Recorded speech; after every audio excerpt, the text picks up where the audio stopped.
games are one of my favorite genres in gaming. I find myself throughout the years to be playing indie games the most out of any genre, and I mean that's a given. Compared to AAA games, it seems like indie games have more care and love and passion, and please do give me another adjective for the word passion because that's what indie games are and stand for. A game not made to generate money, but a game that generates money throughout genuine passion rather than greed. But we have all seen those small indie games that out of nowhere get the attraction they deserved. Hollow Knight, Lethal Company, Dead Cell, and I could go more and more about these big games that were made by a small amount of people. Sometimes even one person can make these amazing games, but I don't want to do that in this video. What I want to do in this video is introduce a game that me and my friend found by complete luck. He bought both of us a copy just cause it looked interesting, and it also has co-op, and that game is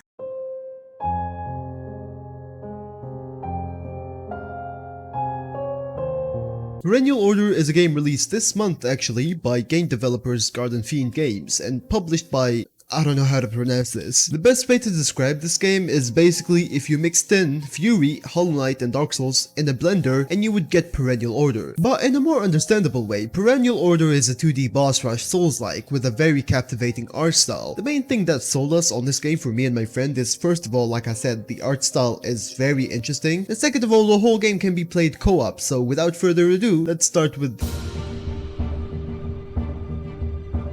Perennial Order follows a simple structure of a Metroidvania, not in a way where you explore areas, unlock new moves so you can explore more areas, but more so explore an area, kill the boss, get a power up and go to the next area. And repeat this until you finish the game, but that's not the interesting part about this game. You see, this game is all about the bosses you fight. Like I said, every time you kill the boss, you will earn a power up. These power ups are in the form of charms from Hollow Knight, or as this game calls them, instincts. Nearly all the instincts I got were not really game changing, but just some stat boost, but some of them could be essential to completing your build. For example, I choose the build where I can pretty much have infinite dodges and also can parry so I can escape any sticky situation. And that's what I like about this game. It starts out very slow with bosses only having 2 or 3 attacks and you only deal a small amount of damage, but by the end of the game, it turns into a completely different game, and a difficult one to be exact.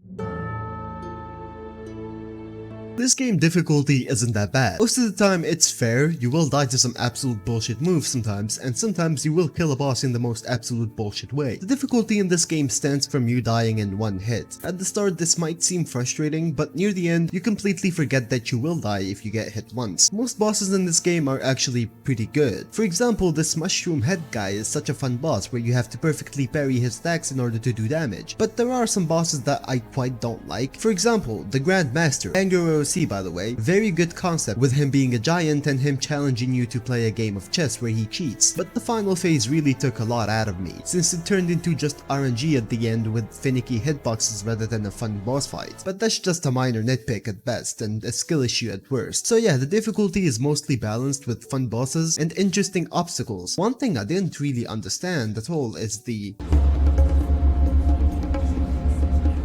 story is set in the atmospheric dark ages where you as a plant called Aster got waken up by someone called the Mother, if I'm not wrong, and she demands to free the plagued soul by killing them. The story is a bit convoluted. What did you expect? It's a Souls-like. Of course you will not uncover the full story easily, but from what I've seen it's still captivating. I still wanted to learn more about this world the more I played. Every NPC in this game are filled with personality, and the game setting is so immersive. So Perennial Order is an amazing game. I'm truly lucky that me and my friend found this game by sheer luck. This game can be frustrating a lot, especially during the last boss and also during this boss too. But me and my friend kept saying this game is good the whole time we were playing. Now, if the devs watched this video till the end somehow, first of all, thank you for making this game. It's a wonderful game and I will be looking forward to any new releases from you guys. And second of all, please remove this big guy in the final boss. I died to him appearing on the screen more than anything else. And finally, could this game be the game that is better than Sonic CD? Nope, Sonic CD is still goated. Fuck you guys, bye bye. Probably gonna hit that don't save changes again. Used to write a song a day. It's just that lately my perfection's in the way of me, and I can't make no changes to save me. Wish I could write more and care less. Wish I could write more and care less. Write more and care less and care less.